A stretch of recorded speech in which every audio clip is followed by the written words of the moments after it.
Hey, welcome to Let's Talk Nation. I'm your man, Rod Love, and sitting next to me is none other than the General Attorney Greg Jackson. Once again, it's on, Brother Love. You know how we get this thing started every week, man. How's this week for you, Dispatch? Man, this week has been excellent, man. I'm just looking forward to more peaceful weekends. Greg, boy, I tell you, life is changing. No doubt, man, no doubt. A couple of things. First and foremost, last week when we were on the air, we were talking about Hurricane Melissa getting ready to hit Jamaica. It did make landfall as a Category 5 storm. It also hit Cuba, and I also understand that parts of Haiti, Dominican Republic were affected. But for the most part, the storm is now behind Jamaica and some of the other Caribbean areas, and people are in the process of rebuilding. As a matter of fact, I know that a local attorney here in town, Dan Newland, flew a private jet to Jamaica in order to provide resources and things of that nature. So, people are on the ground, people are helping, and happy to have that storm behind that area so that people can now move on with their lives. Hey man, I think you might know a little something about Dan Newland firm. Just a little bit, man. Just a little bit? Yeah. Come on now, I ain't gonna let you do that, but the Newland Law Firm, man, a firm, Greg, that you're presently employed at. Yeah. You're making me a celebrity now. Places that I go, people are loving me because I'm making referrals now. And I work like that sometimes. So Greg, Dan Newland is also an ambassador, isn't he? Is he an ambassador, or did that take place? I don't think the confirmation is taking place just yet. Okay, but he was recommended or nominated by President Trump, and my understanding is that process is still. There's no things take a little bit of time, and especially with the President of the United States, kind of in a sense waging war against the President of Colombia. And so, it's well, he goes into a hard job, man. Yeah, a lot of people think those ambassador jobs are just, plush. No. It's not just sitting there and drinking Mai Tais and things like that. You are the diplomatic arm of the U.S. government while you are there. You speak on behalf of the U.S. government in certain affairs. Those things can get real complex. Yeah, they can get extremely complex. Greg, on the note of Dan Newland, using his means in terms of his jet to take supplies over to Jamaica, it's real interesting. You and I was talking before the show started, man. As we look at some of the things that are taking place in preparation, November's here. Yeah, November's here, man. One of the things that we have been talking about was the fact about SNAP. Mm-hmm. And the fact that SNAP benefits, and for those who are not familiar, Greg, let them know what SNAP benefits. So basically, not that you know, but I'm just saying. What it is Supplemental Nutrition Assistance Program. That's what SNAP stands for, and it is a program funded by the U.S. government in order to provide, healthy food choices. What should be healthy food choices to individuals through EBT cards and things of that nature. What we used to call back in the day food stamps and government cheese. Yeah, in so many words. But that program, in essence, was placed on hold because of some funding. With the government shutdown. 2 federal judges basically stepped in, I want to say Friday, and said that the U.S. government needs to use this contingency form of funds, approximately $4-5 billion in contingency funds, in order to continue to provide those benefits, because it's detrimental that folks receive those benefits. The Trump administration, to my understanding today, has indicated and agreed that those SNAP benefits will continue, albeit some benefits may be delayed. Some of the benefits may be at a reduced rate. But they will continue, to provide individuals with those funds in order for them to get healthy food choices. But because of this and how it's hitting the American public, not just with SNAP, not just with service members not being paid, not just with air traffic control, not being able to function at a level that people are comfortable with, but their government workers are working, but. Word is right now, Brother Love, that the Senate Majority Leader, Mr. Thune, has indicated that the shutdown may be ending fairly soon because of the strains that's not just affecting the government workers, but now affecting the U.S. public. Interesting you bring up, so you're referencing Senator Thune, right? Mm-hmm. And one of the things that his name has been tossed up in, Greg, is the fact that, and I know you understand this far better than me, but he is also one of the leadership that basically came out and said, the Senate would not be employing the nuclear option. Right. That is right. So, That's so right. when they say the nuclear option, that meant the elimination of filibustering, Right. which would lead to. But yeah, they're basically pushing for the vote without there having to be, the majority needed, the five Democrats that need to come alongside of Republicans. But they're saying they're not going to do that. And apparently there are a number of, or some Democrats in the Senate that are now willing to work with Republicans to see if they could bring this shutdown to an end. And listen, man, this has been way too long. We're at day 34. This is historical now, isn't it? This is now historical. And what I've always said and what I do believe is that, listen, for as long as government workers are not receiving their monies and their benefits, as long as our service members are not being paid, for as long as Americans who depend on and rely on SNAP benefits, their benefits are being affected, I don't think members of Congress should be paid either. And I guarantee you, how is that though? How is it that you can still have members of Congress that get paid when everybody else doesn't? It's a funny thing like that. How Congress can continue to do and get things when nobody else can. I mean, look at the health benefits for members of Congress. Look at the fact that they basically can sit in Congress for all of their life, assuming that voters continue to send them there, as opposed to, states that have term limits.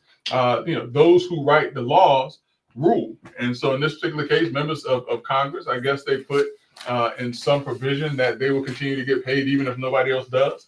And there you go. So. And Greg, I don't want to belabor this, but it was real interesting, and I'm not going to get into what party this individual represented, but the talking heads over the last 3 or 4 days continued to ask this key member of the House, will you refuse to be compensated as long as the shutdown is taking place? And he continued to dance around it to the extent that he said, I'll make an announcement soon about what I'm going to do. But he never did. Of course they don't. And, like I said, I think that it's easy to play with the House's money. And that's what they're doing. They're playing with the American people, the federal workers. They're playing with their money. Mm-hmm. And it's easy to do that. Now, once it starts to affect them, I guarantee you they would become much more intentional about ensuring that this shutdown does not last any longer than what it has. Greg, you brought up something last week while we were on the show, man, and it still resonates with me, man, because when you brought it up, it kind of threw me, where there was a air traffic controller that was doing an interview for one of the major networks, and he informed them that he had to hurry up, do the interview so that he can go back to his DoorDash job to make sure his kid that's in college, that he continued to be able to pay those bills during the shutdown. I think Doc Polite brought that up and brought up that interview because I was just as shocked to hear about it. So yeah. I know I ain't telling you. I was shocked to hear myself. Doc, so and so, you have individuals, who are working for the federal government not being paid and still having to care and provide for their families. And now they're having to turn to means such as Uber, DoorDash, you name it, in order to provide for their families. Because listen, let's be very honest about this. There are very few people who can go without a paycheck for a month or 2 months. And Greg, this is historical, man. What's the other longest period of time that we've actually held the? I looked that up. I want to say it was like 33 days or 32 days, and it was in 2018 under President Trump. Also, the last time that it was a shutdown of this length. And so again, we are in historic territory with regards to how long the shutdown has been going on. It's now over a month long now. Well, I'll tell you what, Greg, it's real interesting, man. And like you said, man, I'm looking forward to when the shutdown is over. No, absolutely. And listen, hopefully, Senator Thune has given us some insight as to how diligently and how hard Congress is working to get the American economy back moving. I should say the economy is moving.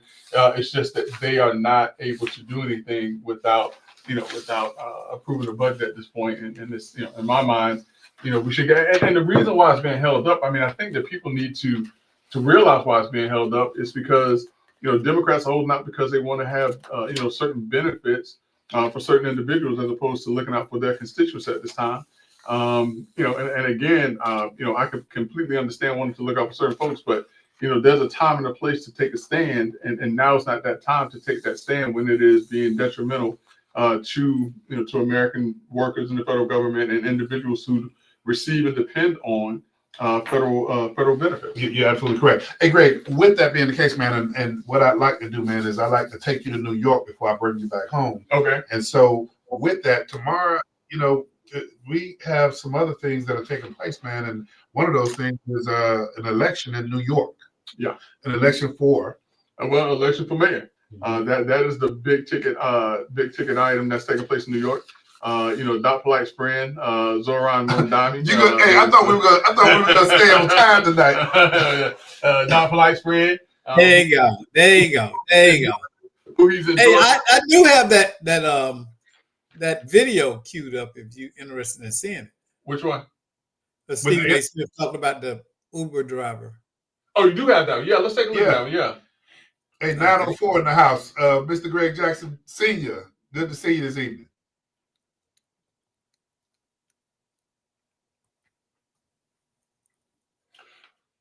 All right, I guess here we go. Everybody, because they deserve it. Why? Let me say that. No, because you deserve it. But let me say this. I don't think Washington understands how ticked off we truly are.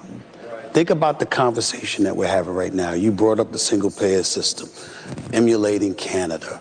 We're looking at a president that just gave $20 billion to Argentina. Mm-hmm. We're hearing about or witnessing what I consider to be a retribution tour. And even though to some degree I don't blame him because of how people went after him, still it appears to be counterproductive. We're listening to this kind of stuff while a young man walked up to the microphone and said that he had to leave here to go and work on DoorDash to help pay for his daughter's tuition. Meanwhile, everybody up here getting paid. But he ain't. This is this kind of stuff right here. That's how you know, and I'm not accusing any of you directly or personally of feeling this way. I'm just talking about the apparatus that is Washington, the nation's capital. This is why you have so many Americans, excuse my language, so pissed off at Washington, because somehow, some way you get to have these conversations, engage in specific elements of it to talk about what we need to do to get things better. Our debt is $37.8 trillion.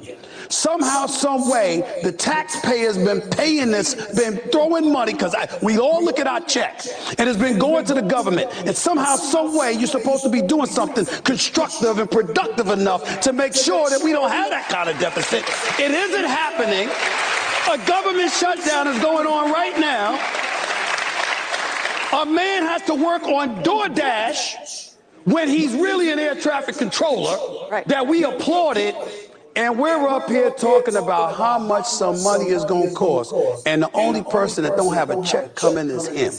You know what I'm going to do? I'm going to take a break. All right. Thank you for watching. Subscribe below and download our News Nation app right now on your phone, and you will.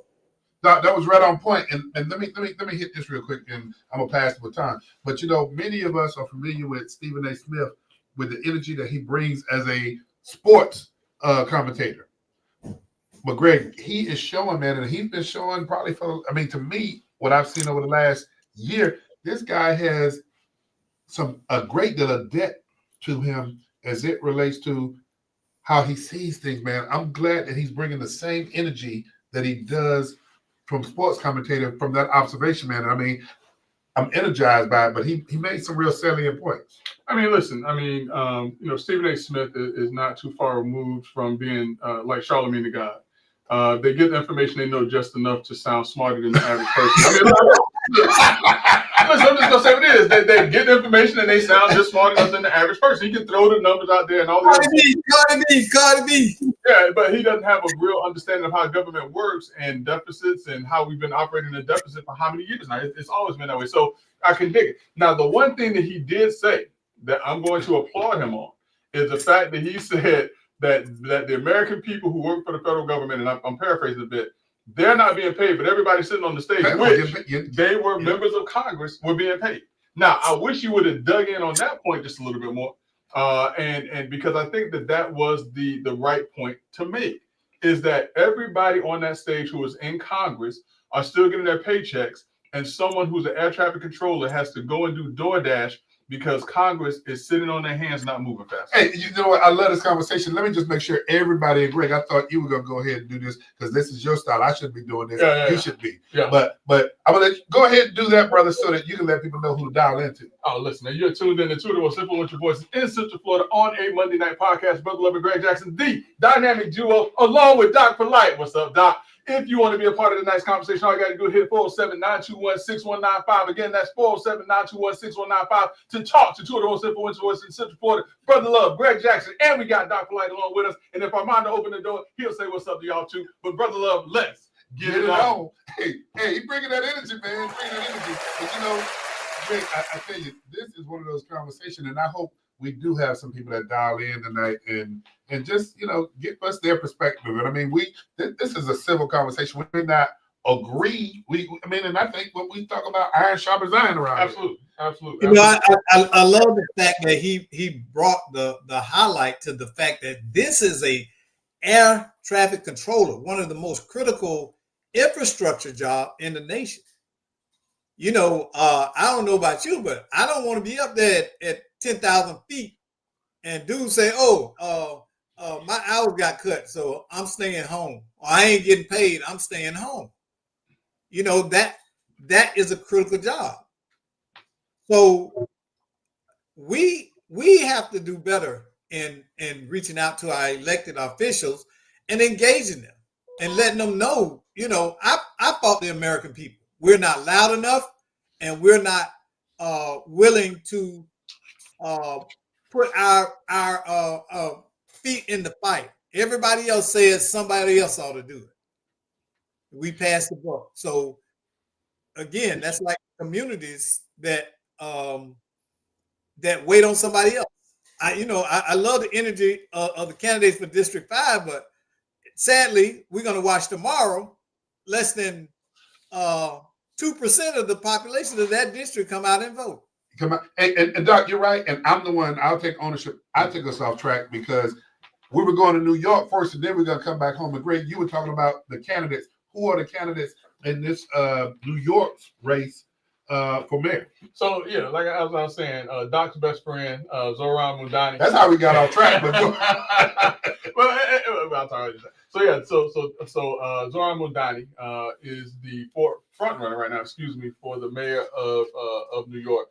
In addition to him, you have former New York Governor Andrew Cuomo, who is in the race. And you also have, someone who has patrolled the streets of New York City, as a guardian angel, but I think it's another, it's a guardian angel in New York by the name of Curtis Lewa, who is the Republican candidate in this particular race. Cuomo obviously is running as an independent because Mamdani beat him in the primary to become the Democratic nominee, beating him handily in the Democratic primary for mayor.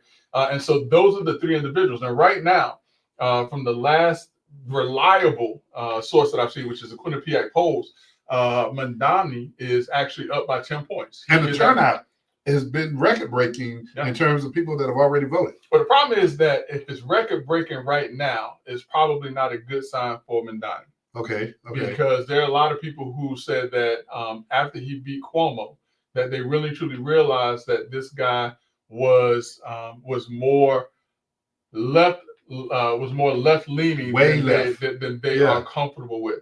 And also the fact that you have other Democrats that are lining up against him, i.e. Cuomo, i.e. Eric Adams, who is endorsing him. But also, i.e. when you look at the fact that you can't get Senator Schumer to say, is he endorsing this individual? You can't get President Obama had stepped up for him. Even the minority leader, Hakeem Jeffries. I thought Hakeem Jeffries had said something earlier. I could be wrong on that, but I mean, you're absolutely right. The only real key members in Congress who have stepped out have been members of the squad, AOC and her crew. And so, we all know that AOC and her crew are very left-leaning, and that is kind of somewhat of a testament of the type of leadership that Mamdani is potentially going to be bringing into New York.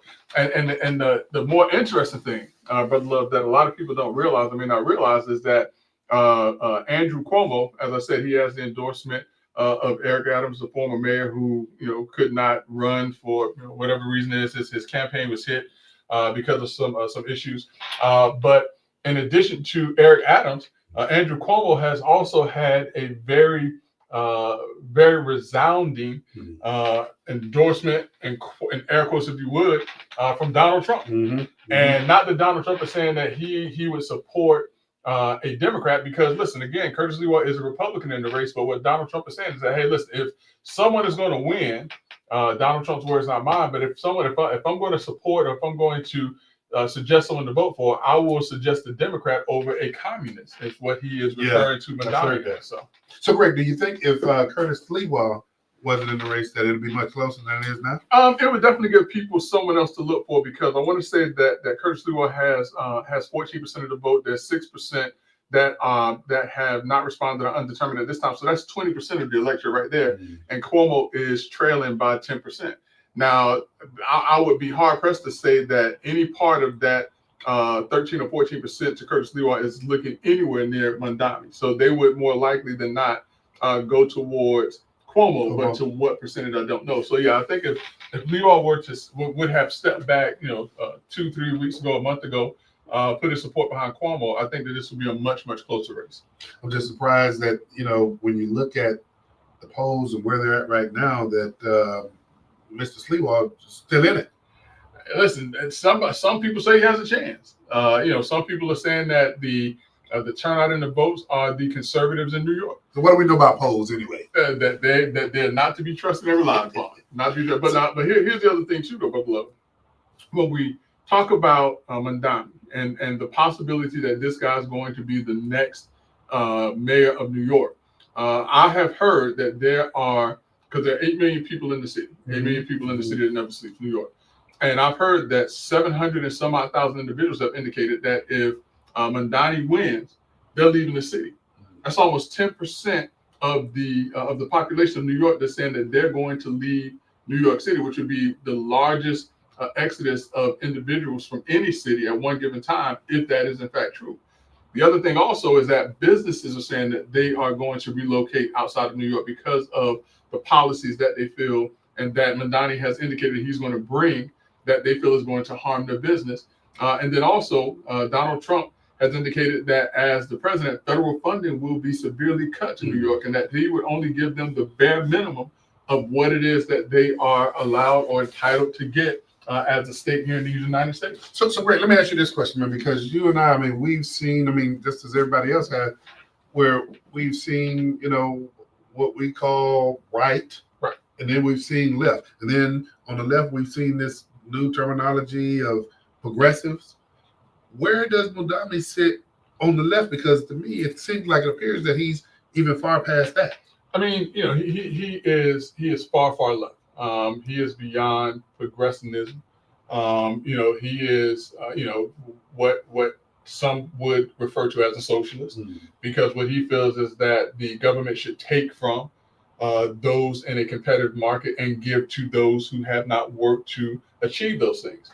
And while I do agree that there's certain things that the federal government should provide for its people, taking away the competitive edge of allowing businesses to do what businesses do here in these United States as a capitalistic system is not one of them. Part of the conversation we had last week was, he wants to have grocery stores where people are given food, and so the government run. Right. And to that point, the thing of it is that there are already programs in place that provide these things. Why do you think the court system stepped in when the shutdown affected the SNAP program or SNAP benefits? And there are other programs and benefits that are available. There are private industries and nonprofit organizations that are stepping up in tremendous ways to take the place of government funding. And that's the point that I was making, is that where government fails, we have private industry and we have organizations that can do what government fails to do. A couple of things, man. A couple of things I wanted to ask you, Greg. Yep. One, as we have this, I'm sorry.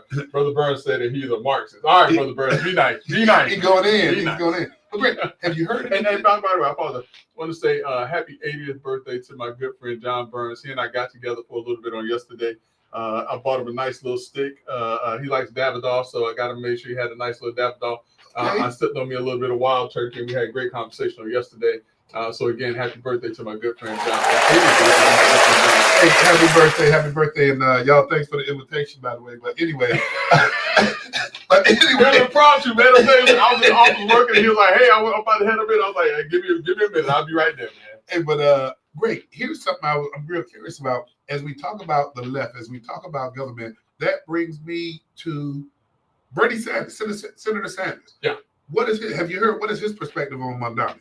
He's a supporter of Mondami. Is he? But remember, Bernie Sanders is not a Democrat. He's an independent. Yeah, he's an independent. But he caucuses with the Democrats, and Bernie Sanders is as far left as an AOC and the rest of the squad. So how does a guy that's so far left, how does he get to a point where he is on the cusp of possibly becoming the mayor of New York? I mean, some of the things that I've heard about how he's just a natural, charismatic kind of person when it comes to telling you what you want to hear. I mean, obviously, and SNL did a great skit this past weekend where they were talking about how Mondami doesn't know anything, and so he just smiles and acts like it, and people are falling for that. But the biggest thing is this: who are the people in New York who are voting? A lot of individuals who are voting that are coming to the polls and voting in New York right now are individuals who have assimilated into New York and now have the opportunity to vote, and so they may feel that they have some alliance and allegiance to someone such as a Mondami, and that's what a lot of people say. But also the thing of it too is this: at their core, people are good. Let's just leave it at people. At their core, people are good. And the things that Mondami is saying, if he goes unchecked, sound good. And it sounds as if it will provide a need for individuals in need. But when you start to peel back the layers of the onion and say, can this really and truly be done? It cannot. The things that he's trying to do, the things he's proposing, and those individuals who vote, while they don't see it, business and industry see it, the federal government sees it, and they know that this will be detrimental to the economy of New York. But you know who else, Greg, I think sees it but feels it even more? Who's that? Is the regular everyday Joe citizen. Because guess what? You talk about business sees it and federal government and these folks see it. It comes on the backs of taxpayers. Yeah, and listen, that's why I say if they're saying that the numbers are going to be historic in this election, I don't think that is a good sign for Mondami. Okay, and that makes sense to me now. I mean, listen, he got his push during the primary. I forgot the number of votes, but he got his push during the primary. Now, people who didn't come out during the primary are starting to wake up and say, well, listen, if this happens, this is what we're going to be left with. And I think those are the people that we're seeing coming to the polls. And so both sides are taking credit for this early voting surge. Yeah. So, okay, I get it. I get it. So Greg, here's what I want to do, man. I want to bring us back to Florida because there was a special inquiry on the Let's Talk Nation show, and I'm going to roll that out right after we come back to the Orlando District 5 race that's taking place tomorrow as well. Yeah. Give us a breakdown on that. I mean, so listen, let's be fair to everybody. Okay. There is a District 1 race. Oh, you're right. There You're right. is a District 3 race, and there's a District 5 race. Jim Gray, Commissioner for District 1, I forget who is in District 3. I apologize for that. But the race, unfortunately or fortunately, that is getting a lot of attention is the District 5 race. And the reason that's getting a lot of attention is because there's a commissioner in place right now because a commissioner was removed by the governor because of allegations of fraud. And so that particular commissioner, while waiting for trial to take place, has qualified to run for that seat again and is in that race and is running. Now, in the process of running, the current sitting commissioner and the former commissioner who is now running, they have had words, and it is no secret that they don't like each other. And so that is bringing a lot of drama to District 5. We've seen the video, and to her credit, former Commissioner Regina Hill came out and apologized and said we can do better. But there was a video that showed them that having an altercation during early voting. Those are the things that people in District 5 are getting sick of and don't deserve. They want to see people who are going to lead and who have a heart for really and truly serving and not dealing with the petty stuff. One of the things that came out great this morning, and I mean, I know we had a short to do about it, was, and not that we're giving this outlet the gravitas to say that they pick winners and losers. Mhm. They don't. But one of the interesting things that took place this morning was the Orlando Sentinel came out and said for the District 5 race, they're not endorsing anybody.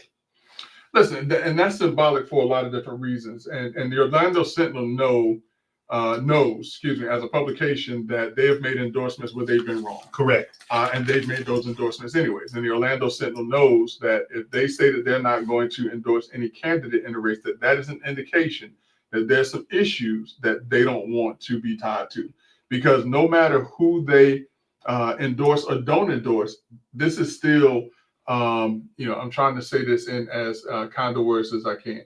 It's a certain type of show. Certain type of show. You understand what I'm saying? I get it. And it doesn't matter who they endorse. This is that type of show where they don't want to be affiliated with that one way or the other. Mhm. So don't endorse, don't say anything, and whoever becomes commissioner, they're going to have to, they're going to be reported on anyways, one way or the other. You're right. Hey, and Greg, I'm glad you said earlier, man. Let's give everybody their due. If you live in the Orlando District 1 area, the candidates for District 1 is Jim Gray, Manny Acosta, Sunshine Gruden, Tom Keene, and if you live in District 3, But now the commissioner in that area right now is Jim Gray. it's Jim Gray. You're Yeah, right. yeah. District 3, and Greg, help me with this one because in District 3, there's Samuel Chambers, Mhm. Roger Chapin, Mhm. Chris Durant, And the Chapin's son, I want to okay, say. Yeah. and Kimberly Kiss and Myrna Tanner. I'm not familiar. So is that an open seat? So if I recall correctly, Robert Stewart was the commissioner for District 3. Okay. Which, by the way, lo and behold, was at the Pinery on Saturday, and I walked up, and guess who I see sitting outside? My good friend Robert Stewart, and I hadn't seen him in years. He gave me a big hug, and I was like, long time no see, don't let it be so long. But yeah, so if I recall correctly, District So that's 3, why- and Robert, Robert Stewart, who has served, honorably as a commissioner for that district for several years. He also runs the Christian Service Center. He has decided that enough is enough. George Stewart, his brother, who at one point in time was the youngest state senator ever elected here in the state of Florida. I know him very well. We were all in the Rotary Club together. I was president of the College Park Rotary Club. People don't know that about me. But George Stewart actually endorsed my campaign for county commission. I was very proud of that he endorsed my campaign. So. Man, excellent. And of course, Greg, we already talked about the District 5 candidates, and Yeah. that's President incumbent Commissioner Shane Rose, former Commissioner Regina Hill, and we also have Lawana Gelzer, who's in that race as well. Yeah, and listen, we talked a little bit about Commissioner Rose, Commissioner Hill, and one of the things about Ms. Lawana Gelzer that no one can take away and deny is that no matter what, she has been in the community and specifically in that district working. She called into the show, the only candidate who called into the show, who talked to us very candidly about her campaign and about how she wants to work for the community. And she talked to us very candidly about the monies that she has brought to that community without even being an elected official. There's not a lot that I've heard about Lawana Gelzer that gives me any indication that she is anything other than upstanding. Don't get on the bad side now. Listen, she'll tell you she's still a Gelzer. She will tell you that she is still a Gelzer. But for what it's worth, for everything and for all that we've been hearing and all of the controversy, the one person that continues to stand above the fray, from what we've seen and what I've seen, I want to speak to you, but the one that I've seen stand above the fray is Lawana Gelzer. And so, District 5 has an opportunity to do one of three things. District 5 has the opportunity to continue to allow Shane Rose to serve as their current county commissioner. District 5 has the opportunity to re-elect Regina Hill as the as a city commissioner, understanding that there is a trial coming up and no one really knows what's going to happen. But apparently the governor's office has said that as long as they have a say, that she's not going to serve, and that's that's unfortunate. That if anyone is elected, if they can't serve, and I'll leave it at that. Or District 5 has opportunity to give Lawana Gelzer a chance to serve that community and see what she can do. But you know what? I'm not going to gloss over something, Greg. And you and I, we had this conversation. We always constantly having these conversations after we do our fact finding. And that district presently is home to approximately, I think last time we had a conversation over 50,000 people. At least, yeah.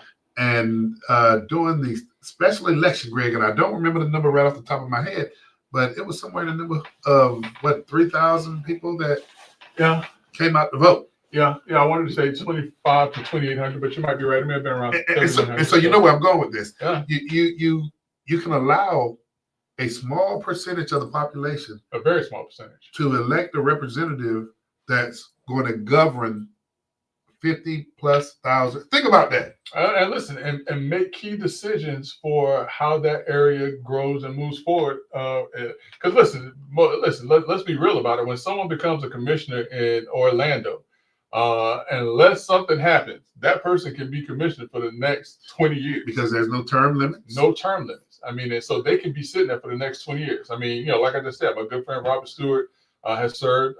You also have Tony Ortiz, who has been a city commissioner, Orlando city commissioner for a number of years. Patty Sheehan has been a city. I know when I was living over in that district, and she was running, that was back in 2004. And I know at least since 2004. Man. That's what, 20 years now. Yeah. Then you also have, like I said, Jim Gray, who's been a commissioner for a number of years. You now have Bakari Burns, who was the more recently elected, aside from Sharon Rose elected. He can be there for the next 20 years unless he decides he wants to run for mayor, which I thought that we had put that in his ear, but I guess we didn't do a good enough job. Yeah. It's still time though. Listen, it's still a little bit of time. Still a bit of time. But great. What we have gotten, man, at Let's Talk Nation, man, I mean, we used to do this and we were talking about this. We never really fully completed the process. And people were emailing and calling, particularly senior citizen groups. Mm-hmm. And we've had some neighborhood associations ask the question, Ron, you and Greg have been talking about this kit that y'all was going to make available to communities, neighborhood associations, and civic groups. Mm-hmm. And they asked what would be in this kit.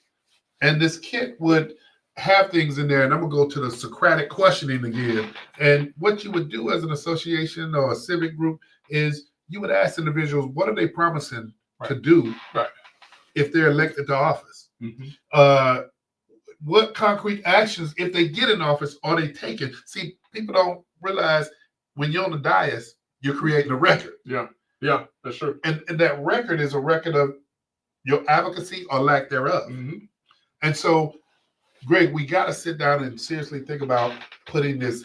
And this kit is simple. I mean, just like I asked those questions, what measurable results followed from the actions for particular communities? If you live in a specific district, and we're sitting here right now having a conversation about District 1, District 3, and District 5. Mm-hmm. Mm-hmm. What are the people telling you that they're going to do for you? Then, if and when, and because you and I, we've always talked too about people who don't get elected. What do they do? Where do they go? Right. That's A right. lot of them disappear. That's right.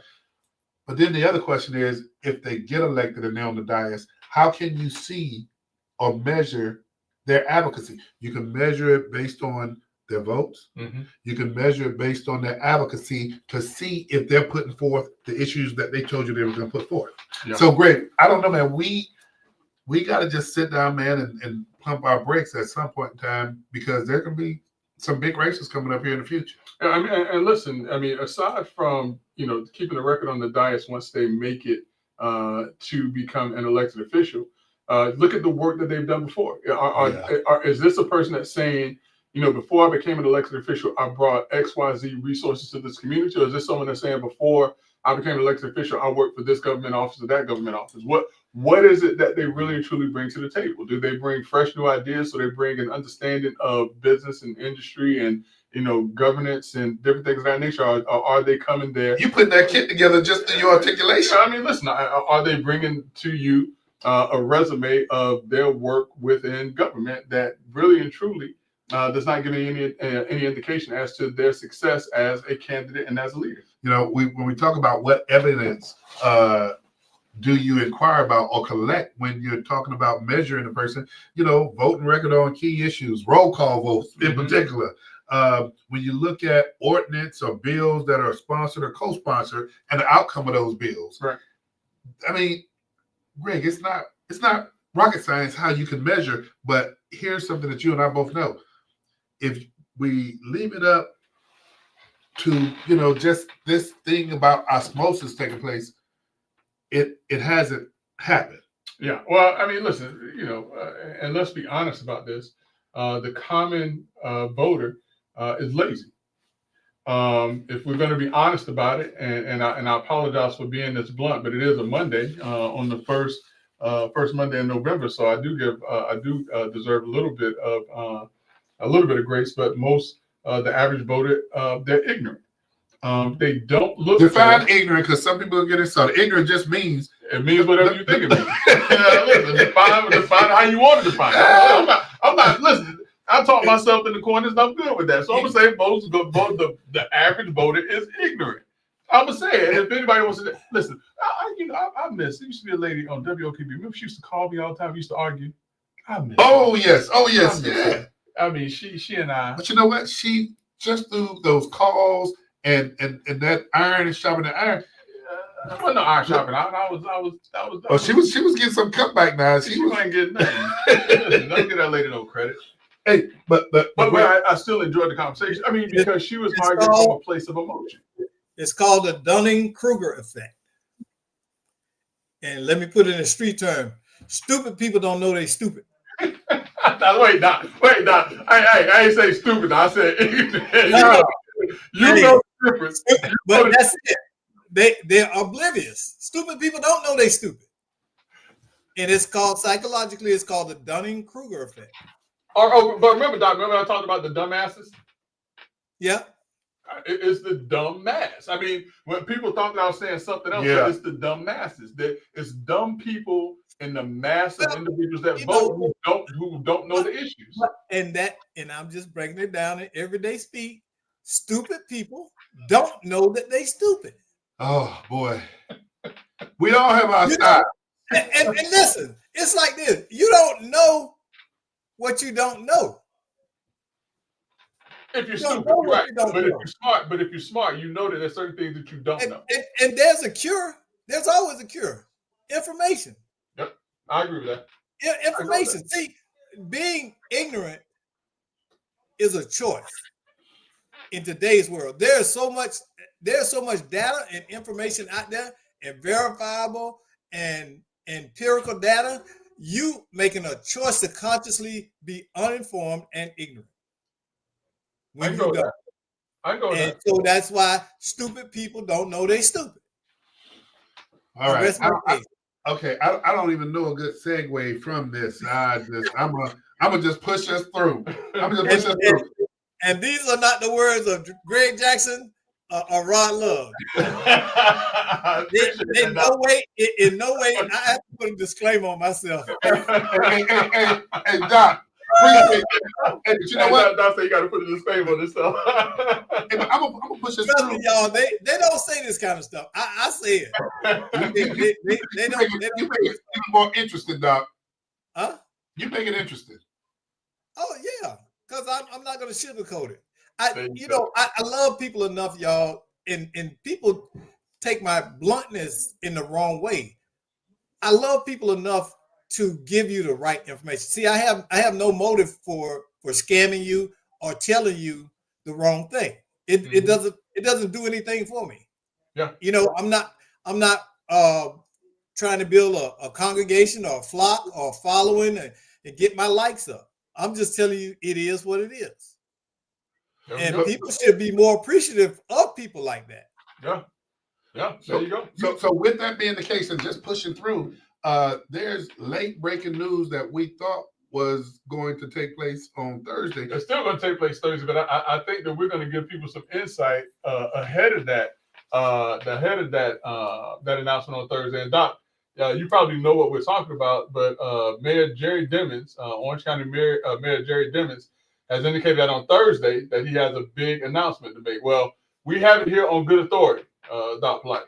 Let's Talk Nation has it here on good authority that Jerry Dimmons, the announcement that he's going to make on Thursday, is that he's running for governor of the state of Florida. That's the worst kept secret in Orange County. The worst kept secret, huh? Yeah, because it's been out there for months.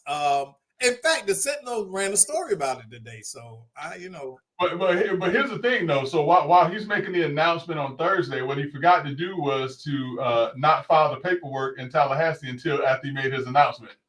So But anytime you file that paperwork, it becomes public record. Now, interesting question: does he have to resign? No. Remember, he's already term limited out. He don't have to resign. And if No, he does I resign, thought- and if he does resign, the resignation will be effective the date that he's sworn in. So that would be after the election anyway. Oh, okay. I was under the impression that if they ran for a state level office, then they were already office holder. That they No. Okay. No. No. So no, he's good. But like I said, he's term limited anyway. So with that being the case, Greg, what other candidates that have already announced and confirmed in the race for governor of the state of Florida? So let's go to the Republican side first, because that's going to be easy for me. So on the Republican side, you have former Speaker Renner, who announced that he's running for governor of Florida. Now the funny thing about that is that when Renner announced, he indicated that he was certain that his former colleague, for lack of a better term, Ron DeSantis, would be in support of his candidacy. Shortly after he announced, Ron DeSantis quickly came out and said, "I don't know what he's doing. I don't know what he's talking about."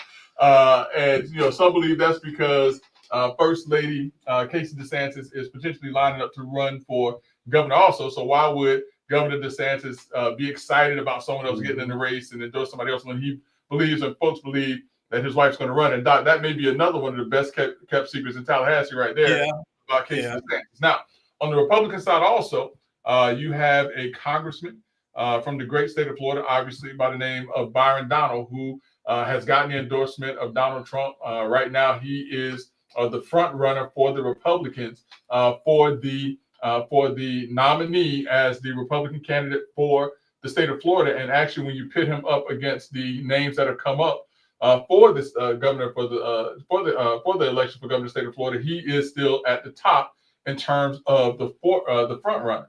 Now, on the Democratic side, the interesting thing is that on the Democratic side, the current candidate is former Representative Jolly, who at one point in time was a Republican. Okay, yeah. And now he is a Democrat who is running as a Democrat for governor of the state of Florida. Now, who does that sound like? Former governor of the state of Florida. Former governor of the state of Florida. Harley Chris. Ran as a Republican, actually was the Republican candidate for governor of the state of Florida. Ran for Senate, got thrashed in that, went back by Senator Marco Rubio. By Marco Rubio, ran for House, then came back, wanted to try to run for governor again under the premise that he was going to legalize recreational marijuana, which I think was a horrible idea for him. He's kind of fallen.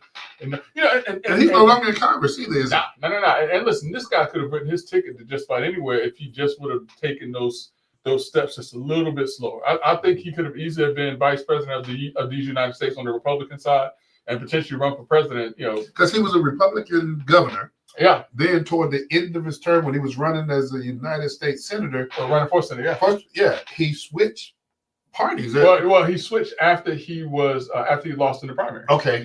Yeah, after he lost in the primary, then he switched. Well, he became independent. Then he became a Democrat. Then he ran for Congress as a Democrat and won. And then he stepped away and said he was going to run for governor as a Democrat. Which it is what it is. So Greg, let me ask you this question, man. What's so unique about the 13%? Oh, wait, I'm sorry. So that is Jolly. Okay. All right. Now, as of Thursday, as Doc said, the worst kept secret in Orange County would now become known to all of the state of Florida, in that Jerry Dimmons, presumably, if everything is correct, will then also become a candidate for the Democratic nomination for governor here in the state of Florida. So now I'm going to turn it back around. How significant and what's the topic about that 13% of the black vote? So one of the things to keep in mind is that 13% of eligible black voters typically vote. They're the ones who vote. But that 13% only makes up 1/3 of the voters who turn out for the polls. And so that 13% of whatever the number is of African-American voters, active voters, is going to be a very small number. And so in much the same way that Barack Obama won, president of these United States, it's going to take some votes other than African-American votes. Now, here's the other thing too, with the last election and how a number of African-American males migrated to the Republican Party to vote Republican. I think that that is also going to be a movement that there are going to be a number of African American males as independents or even Democrats or newly registered Republicans are going to vote for Byron Donald. And so what can be historic, Dr. Floyd, check this out. What can be historic in this particular race is that for the first time, I want to say possibly in the history of this country, you could potentially have two African American individuals from the two major political parties running for governor of a state. And Jerry Dimmons as the Democratic nominee and Byron Donald as the Republican nominee. I don't think that that has ever been the case in any other state in the United States. So Greg, here's the other piece, though. You have a minority senator of what is it? He was the minority leader in the Senate, Florida Senate, and I'm talking about Senator Pizzo, who left the Democratic Party, went independent, and then a few weeks later announced he was running for governor as an independent. That also impacts that 13% you're talking about. Well, not necessarily the black vote, more so the Democratic vote. Okay, you're right. Anyways, you're right. So you got a whole lot of moving parts there. For right now, yeah, and those moving parts is going to become even more complex as we get closer to the election and people start to qualify. Because I don't think that this race is on the Democratic side is only going to be between Jolly and Dimmons, because there are a lot of people who feel that those two candidates are not strong enough to go against a Byron Donald or strong enough to go against potentially a Casey DeSantis. And you're talking about a war chest already at $30+ million with Congressman Donald. So here's what I don't have any concern about. This is what I don't have any concern about. I have no concerns that if Jerry Dimmons is to get into this race, that he's going to have any troubles raising money. I don't think he's going to have any problems whatsoever. As a matter of fact, and mark my words on this. I would say that in this governor's race, that Jerry Dimmons will raise somewhere onward of $100 to $125 million. In this governor's race? In this governor's race. Mark my words on that. You writing it down, Doc? Yeah, I got you. To 125 million is what I believe Jerry Dimmons will be able to raise in this race. And the room goes quiet. Listen. Well, there you have it, man. I mean, it's gonna be interesting, man. Yeah. We'll see where it goes from there. Greg, this is something, man, that I listen. A battered candidate like Kamala Harris. Raised over $1 billion, and that same machine that wants to see Florida turn blue is going to be behind a Jerry Dimmons. I'm telling you, mark my words, 100 to 125 million. Well, guess what? Tune in, and we'll continue to bring everybody up to speed on. Assume that we're right about the filing in Tallahassee that he's running. He might not run. Well, we broke it here. We broke it here, man. So Greg, here's the thing, man. Because we've been putting this off, man. Greg, the Black Book Bash in public. What? Come on, man, help me. Listen, man, this story has been floating around since September, and we've been wanting to get to it. And Doc, I don't even know if you know about the story, but the first annual Black Author Convention, and it's known as and has been tagged as, or was tagged as, you remember when Tom Jones used to have the family reunion? Mm-hmm. This has been tagged as the literary family reunion, where Black authors and writers can come together and they can share their literary talents and different things like that, and have workshops and all the other things. And so, as a part of that, this organization indicated that they had reached out to Publix, and Publix had said that they would be the main sponsor of the Black Book Bash. About 2 weeks from the event, Publix actually stepped out and said, "We never told y'all that we were going to be the sponsors of this event." And as a matter of fact, here's the email that says that we do not sponsor these events, so we're not going to sponsor this event. And so there was a big hurrah between the organizer of the event and Publix, and that the organizer of the event said, "We had someone that we were working with that said that y'all told us y'all were going to sponsor us, and you all are telling us you're not going to sponsor us." Now, lo and behold, Publix ended up not sponsoring them at all. Publix has been known to sponsor, 5Ks and health conscious, things of that nature. I've never really seen them sponsor something like this. But what the organizers did, and what a number of African Americans have done or did do, because this took place in October, so the Black Book Bash has taken place. The organizers, from my understanding, came out of pocket to pay for it, and they're going to do it again in Jacksonville, Florida. But what the organizers did was they have asked African Americans to boycott Publix. So how's that going? Not good. Not good. Because remember, Publix is not like a Target. And man, excuse me, that was my point though. Yeah. So it's not going to go like it did with a Target, where they have shareholders that they have to worry about and different things of that nature. And it hasn't been because, Doc, have you even heard the story? Yeah, I heard it. I ignored it. I'm not boycotting Publix. Publix has been a staple in Florida communities, African Americans. They were very, y'all know I'm old as dirt. But how long has they were very open, doing segregation to African Americans. They've always been friendly to our community. I see no way in shape why I'm going to boycott because you ran your mouth and said what they said, and they said that they never told you that. And they said as far as I'm concerned, so there's no proof out there. They took a playbook out of Jesse Jackson and Al Sharpton's playbook. But Greg, So I'm not obligated to participate in that stupidity. So listen, just real quick to your point and answer your question, Brother Love. This was the first year for the Black Book Bash. So this is not an organization. And remember, most times when you have a large corporation that is sponsoring an event, it's something that's been around for a number of years. Yeah. They don't sponsor first time events like this. They just don't. Let me tell you something, and I'm just disclosing this for transparency. When I worked my last job, I worked in conjunction with Publix management on numerous projects, especially around training people with disabilities and things like that. I've never experienced any negative aspects of public management when it comes to helping the community. I can tell you that they are very pro-community. I'm not just saying that. I know what I absolutely am talking about.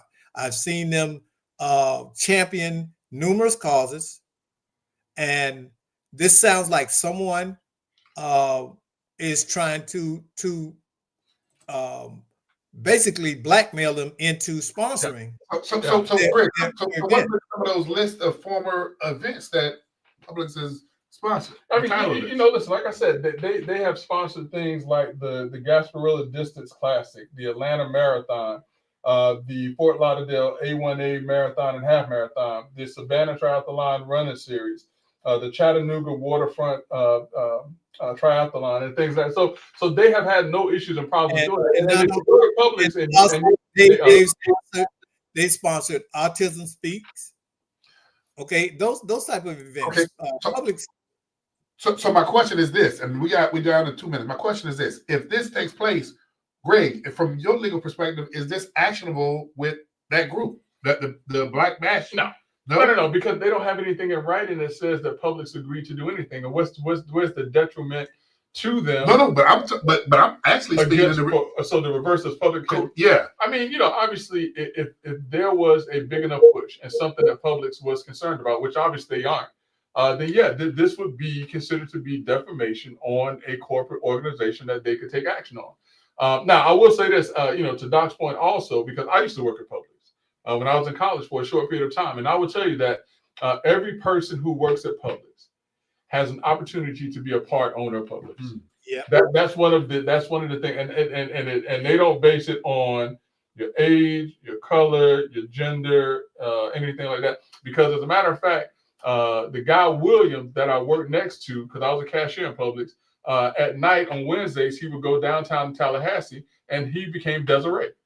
And this is in the 90s, and they everybody knew it, and they didn't care because William was a loyal, dedicated employee of Publix, and he was a part owner. He had profit sharing and everything else as a member of the Publix family. They didn't get into his personal life and his personal business about who he was. Well, but here's here's what And you the and thing Doc- about it too is that Publix has continuously been rated one of the best employers in the state of Florida. and Greg, and Doc, they're rated that for a reason, and you and Greg are really that doggone reason based on the defense that you're putting in place based on what has taken place. So with that being the case, let's just tell Publix keep doing what you're doing. Listen, I'm going to Publix tonight to give me some watermelon. How racist is that? Hey, Tell me how Hey, racist. and I'm not giving up that chicken. I'm not giving up that chicken nor them subs. So Hey, they go you're not by yourself. So this is, when you're doing a great job, man. And Greg, I like what you said. You can work for Publix and be a part owner of Publix. And listen, I'm serious about the watermelon. They have cut up watermelon at Publix that I really like, and I get it like 3 or 4 times a week. So I'm not saying that to be funny. I literally shop at Publix at least once a week. But tell you what, brother. On that note, you ain't got to go home. You can go to Publix and get You got to get to Publix. Hey, we'll see you next week. We'll see you next week on Let's Talk Nation. We enjoyed having you.